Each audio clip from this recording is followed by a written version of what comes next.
não configura crime ambiental de pescaria irregular previsto no artigo 34 da Lei 9605 de 98, quando o agente devolve ao rio, ainda vivo, o único peixe pescado.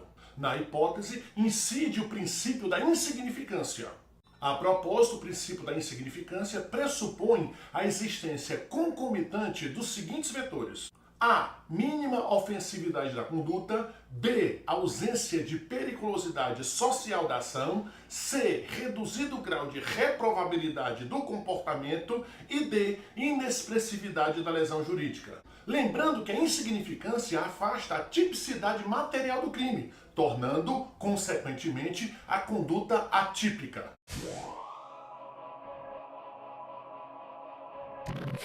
Comete crime de extorsão o agente que faz ameaça espiritual com o objetivo de receber vantagem econômica indevida. No caso analisado pelo STJ, a vítima procurou a acusada para que ela, acusada, realizasse atendimento sobrenatural para fins de cura. Durante o procedimento de cura, a acusada, diversas vezes e mediante ardil, convenceu a vítima a desembolsar vultosas quantias para realizar outros rituais. Após expresso pedido de interrupção, a acusada modificou a abordagem inicial e passou a empregar grave ameaça, dizendo que acabaria com a vida da vítima e que causaria dano à integridade física de seus filhos. Tudo com a finalidade de forçar a vítima a desembolsar ainda mais indevida vantagem econômica. Essa conduta, como dito, configura crime de extorsão, previsto no artigo 158 do Código Penal.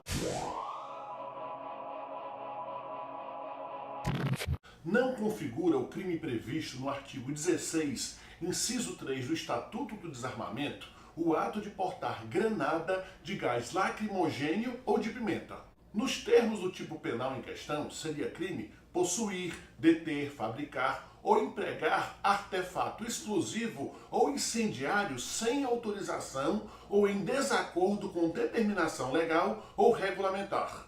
Para o STJ, todavia, não deve ser considerado explosivo o artefato que, embora ativado por explosivo, não projete nem disperse fragmentos perigosos como metal, vidro ou plástico quebradiço. No caso da granada de gás lacrimogêneo ou de pimenta, como não há potencial de destruição considerável, apenas o incômodo gerado pelo gás tóxico, não há que se falar nesse crime.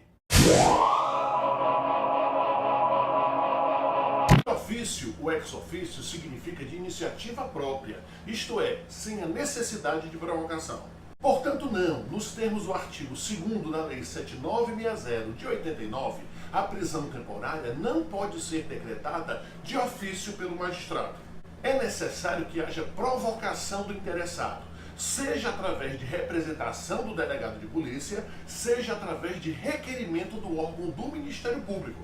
Aliás, não pode ser decretada nem prorrogada de ofício. Por último, importante registrar que a prisão temporária só pode ser decretada na fase da investigação criminal, do inquérito policial e nunca da ação penal.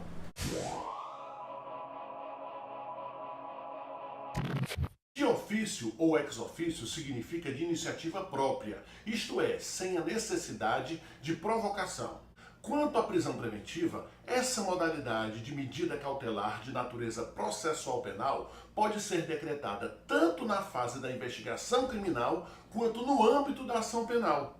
Ocorre que, de acordo com a redação do artigo 311 do CPP, a prisão preventiva só pode ser decretada de ofício pelo magistrado no âmbito da ação penal. Na fase da investigação criminal, que antecede a ação penal, a prisão preventiva só poderá ser decretada pelo magistrado se houver requerimento do promotor de justiça, do querelante ou do ofendido, ou então através de representação do delegado de polícia.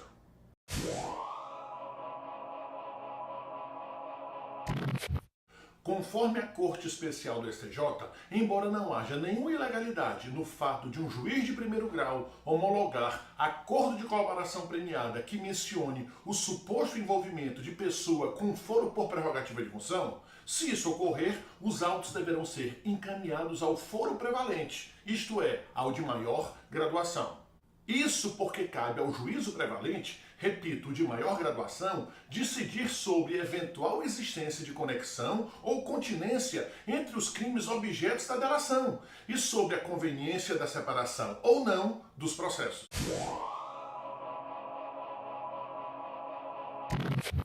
Não, o tráfico de drogas não é crime hediondo, assim como não o são a tortura e o terrorismo. Esses três crimes, tráfico, tortura e terrorismo, segundo a doutrina, são crimes equiparados aos hediondos. Em outras palavras, embora não sejam considerados hediondos, devem receber exatamente o mesmo tratamento penal e processual penal reservados aos crimes hediondos.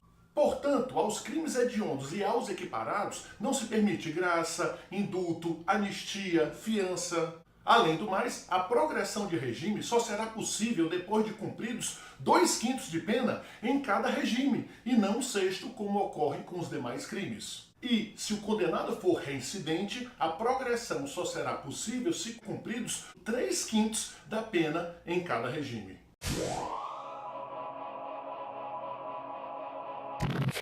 Não é idônea a decretação da medida cautelar de incomunicabilidade do acusado com seu genitor, ainda que corréu na mesma ação penal.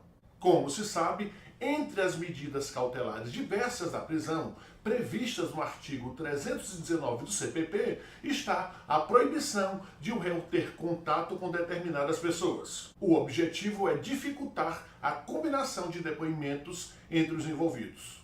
Essa medida, todavia, não pode ser aplicada entre filhos e pais, ainda que ambos respondam à mesma ação penal. Caso aceita, tal medida iria se sobrepor à família, bem muito caro à sociedade e expressamente protegida pela Constituição Federal. Segundo a Corte Especial do STJ, é juridicamente possível que um juiz de primeiro grau homologue acordo de colaboração premiada que mencione o envolvimento em crimes de pessoas com foro por prerrogativa de função. A verdade é que, ao homologar a colaboração, o juiz se limita a aferir a regularidade, a voluntariedade e a legalidade do acordo. Não emite, portanto, nesse momento, qualquer juízo de valor sobre as declarações do colaborador. Aliás, a colaboração premiada não é considerado elemento de prova, mas sim, por ter característica de delatio criminis, meio de obtenção da prova.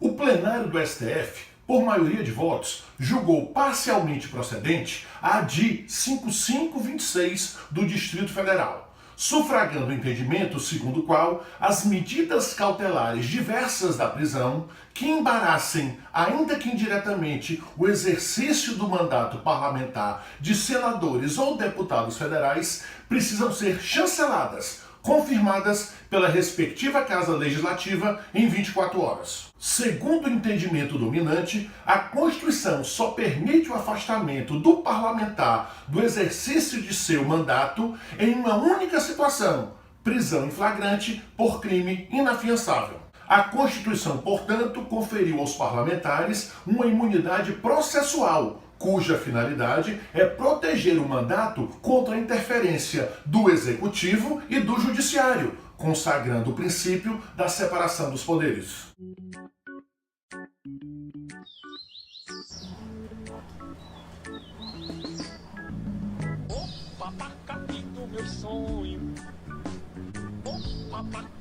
A Lei 7.960, de 89, a declaração de ofício pelo magistrado. Vixe Maria, é muito gostoso, é muita alegria, é muita melodia. Vixe Maria, é muito gostoso, é muita alegria, é muita melodia.